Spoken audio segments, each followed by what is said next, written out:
दोस्तों last video में हमने ये प्रश्न को सॉल्व कैसे करना है, इस क्वेश्चन को सॉल्व करने का हमने मेथड देख लिया था। तो दोस्तों आज इसी से संबंधित कुछ और भी महत्वपूर्ण प्रश्न को सॉल्व कैसे किया जाए उसको आइए देखते हैं। क्या होगा हमारा तरीका उसको भी देखते हैं। लास्ट टाइम पे इसको भी एक बार फिर से सॉल्व करके आपको हम समझा देंगे। तो दोस्तों हो जाइए तैयार, देखते हैं आज के महत्वपूर्ण प्रश्नों को। तो दोस्तों आज का पहला क्वेश्चन है कि जब समान अनुप्रस्थ काट ए तथा लंबाई जो है इसका स्मॉल एल है और इसका प्रतिरोध कितना है कैपिटल आर है का एक तार को पूर्ण वृत्त के रूप में जोड़ा जाता है, तो किसी एक व्यास के दो विपरीत बिंदुओं के बीच में प्रभावी प्रतिरोध क्या होगा। दोस्तों ये क्वेश्चन बिल्कुल सेम उसी तरह से है जैसा हमने कल का क्वेश्चन देखा था, बस थोड़ा सा डिफरेंट है कि ये सपोज करिए हमारे पास एक वायर है। ठीक है, हम यहाँ पे आपके लिए एक वायर को ड्रॉ करते हैं। इस वायर की लेंथ कितनी है, सपोज करिए स्मॉल एल है। ठीक है, इस तार की लंबाई कितनी है, स्मॉल एल। इसका ये जो अनुप्रस्थ काट का क्षेत्रफल है यानी ये जो क्रॉस सेक्शन एरिया है, अब ये जो बना रहे हैं ये है स्मॉल ए। ठीक है, और इसकी लेंथ कितनी है, स्मॉल एल, और इसका रेजिस्टेंस कितना है, तो इस तार का जो रेजिस्टेंस है वो है हमारा कैपिटल आर। इस तार का प्रतिरोध कितना है, कैपिटल आर है। क्वेश्चन में ये बोला जा रहा है कि अगर हम इस तार को क्या करते हैं, इस तार को हम एक सर्किल के फॉर्म में बना देते हैं। ठीक है, क्वेश्चन क्या बोल रहा है कि अगर हम इस तार को एक पूर्ण वृत्त के रूप में जोड़ा जाता है, जोड़ा नहीं दोस्तों यहाँ पे मोड़ा लिखना चाहिए कि इस तार को एक वृत्त के रूप में क्या करते हैं, हम मोड़ देते हैं।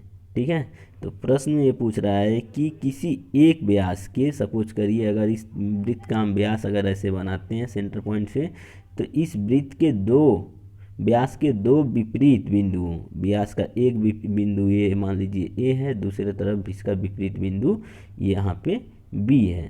तो क्वेश्चन ये पूछा जा रहा है दोस्तों कि इसके दोनों सिरे के बीच में प्रभावी प्रतिरोध क्या होगा। ठीक है, तो हमको इसको भी वैसे ही सॉल्व करना है। तो आइए देखते हैं सलूशन इसका क्वेश्चन का।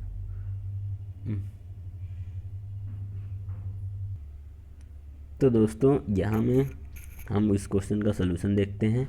हम आपके लिए एक सर्किल को ड्रॉ करते हैं। ठीक है, ये जो हमारा वायर है इस वायर को हम वृत्त के रूप में बना दिए। ठीक, अब वृत्त का सपोज करिए यहाँ पे एक पॉइंट ले लिए, एक पॉइंट यहाँ ले लिए।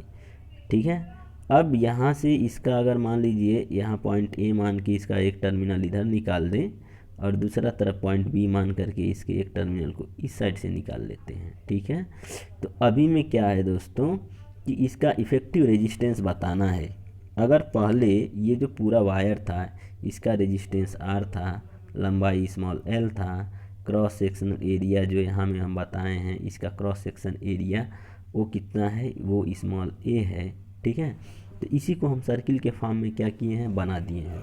तो दोस्तों जैसे ही इसको हम सर्किल के फॉर्म में मोड़ेंगे, तो ये क्वेश्चन सर्किल के फॉर्म में जैसे ही हम इसको वायर को मोड़ेंगे तो क्या होगा, इसका जो टोटल रेजिस्टेंस कैपिटल आर था, अब वो कैपिटल आर तो टोटल रहेगा ही सर्किल के फॉर्म में, लेकिन इसका इफ़ेक्टिव रेजिस्टेंस जब किन्हीं दो व्यास की बात करेंगे तो इधर में आधा जो सर्किल बन रहा है यानी हाफ सर्किल बन रहा है जो, वो आधे वृत्त के सर्किल का रेजिस्टेंस भी क्या होगा, आधा हो जाएगा यानी r/2 हो जाएगा।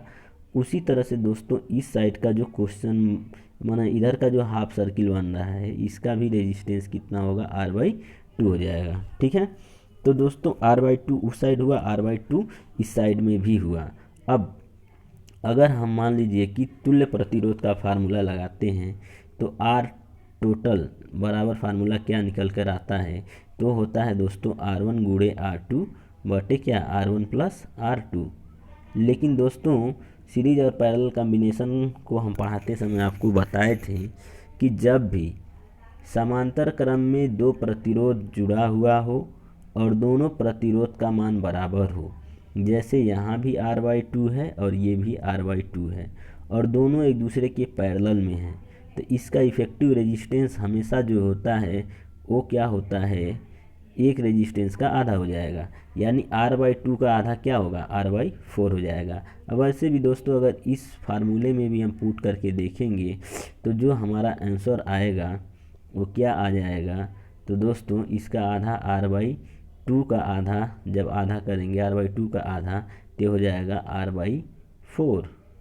ठीक है, तो दोस्तों कहने का मतलब ये है कि हम जब इस क्वेश्चन को सॉल्व करेंगे तो हमारा आंसर क्या आ जाएगा, तो R टोटल, या बोले कि इफेक्टिव रेजिस्टेंस जो निकल कर आएगा वो टोटल क्या हो जाएगा, R/4। R/4 कैसे होगा दोस्तों, आपको समझ आया होगा, नहीं समझ आया तो चलिए हम इसको जल्दी से सॉल्व करके बता देते हैं। सपोज हमने पॉइंट ए और बी को कंसीडर किया था, तो उसको हम लिख दिए RAB। एक यानी अर्धवृत्त यानी हाफ सर्किल का, आधे सर्किल का रेजिस्टेंस कितना आया, R/2। ये बात तो आपको समझ आ रही है। अब हम ये बोल रहे हैं कि पैरेलल में अगर दो रेजिस्टेंस आपस में इक्वल हैं और दोनों पैरेलल में हैं तो उनका जो इक्विवेलेंट रेजिस्टेंस होता है वो हमेशा एक प्रतिरोध का आधा कर देंगे, यानी R/2 का आधा कर देंगे तो हमको इसका इक्विवेलेंट रेजिस्टेंस पता चल जाएगा। अब दोस्तों क्या है, R/2/2 हो गया, तो यहाँ में क्या लिख सकते हैं, R/, यहाँ लिख सकते हैं 2 × 2। ठीक है, तो दोस्तों टोटल मिला जुला के RAB इक्वल टू क्या हो जाएगा, ये हो जाएगा हमारा R/4। ओके, तो दोस्तों ये क्वेश्चन आपको समझ आया होगा। चलिए इसी तरह से एक क्वेश्चन को और सॉल्व करते हैं और देखते हैं उसका क्या तरीका है। दोस्तों ये प्रश्न को आप देखते ही सॉल्व कर सकते हैं। क्वेश्चन हमारा है कि एक तार का प्रतिरोध 12 ओम है, एक वायर है हमारे पास, इस वायर का रेजिस्टेंस कितना है, 12 ओम, 12 ओम। इसको एक पूर्ण वृत्त के रूप में मोड़ा जाता है, तो किसी एक व्यास के दो विपरीत बिंदुओं के बीच में प्रभावी प्रतिरोध पूछा जा रहा है। सपोज अगर हम इसको एक सर्किल के फॉर्म में ऐसे मोड़ दिए, ठीक है, तो अब किसी एक व्यास, मान लीजिए इसका व्यास ऐसे ही जाएगा, इस व्यास के इस सिरे और एक सिरा इधर से निकाल दिए। ठीक है, यहाँ टर्मिनल ए, इधर इसको टर्मिनल बी मान लिए। ठीक है, अब अगर इसका इफेक्टिव रेजिस्टेंस हमसे पूछा जा रहा है तो हम इसको कैसे निकालेंगे। ठीक, तो इसका प्रभावी प्रतिरोध क्या होगा, 12 ओम पूरे वायर का रेजिस्टेंस था। ठीक है, जैसे ही इसको हम क्या करेंगे, ये एक सर्किल के फॉर्म में ड्रॉ करेंगे, बनाएंगे, तो ये जो अर्धवृत्त का प्रतिरोध मिला, मतलब इस साइड का प्रतिरोध 12 का आधा कितना हो जाएगा, 6 ओम। ठीक है, इसी तरह से इधर का जो हाफ सर्किल बन रहा है अर्धवृत्त, इसका रेजिस्टेंस कितना हो गया, 6 ओम। ठीक है, अब देखिए, अब पूछा है हमें, तो पूछ रहा है कि ये जो पॉइंट ए आ रहा है इसका, और यहाँ में जो पॉइंट बी आ रहा है इधर, इसका ये जो व्यास है, इसके किसी भी व्यास के सिरों के बीच में प्रभावी प्रतिरोध क्या होगा। तो दोस्तों जब भी इफेक्टिव रेजिस्टेंस निकालेंगे तो सेम वही फार्मूला, अगर यहाँ में दो प्रतिरोध जो आपस में बराबर हैं, ठीक है, 6 ओम के हैं और दोनों समांतर क्रम में जुड़े हैं, तो इनका तुल्य प्रतिरोध हमेशा क्या होगा, आधा हो जाएगा। ठीक है, तो तुल्य प्रतिरोध आधा, 6 का आधा कितना होगा, 3। ठीक है, तो इफेक्टिव रेजिस्टेंस इसका कितना हो जाएगा, 3 ओम। तो इस तरह से दोस्तों इस क्वेश्चन का आंसर क्या हो जाएगा, 3 ओम। तो दोस्तों ये प्रश्न आपको समझ आ गया होगा। तो दोस्तों अगर आपको ये वीडियो पसंद आया है तो प्लीज़ लाइक, कमेंट और शेयर जरूर करें और चैनल को सब्सक्राइब करें। ओके दोस्तों, thank you for watching this video.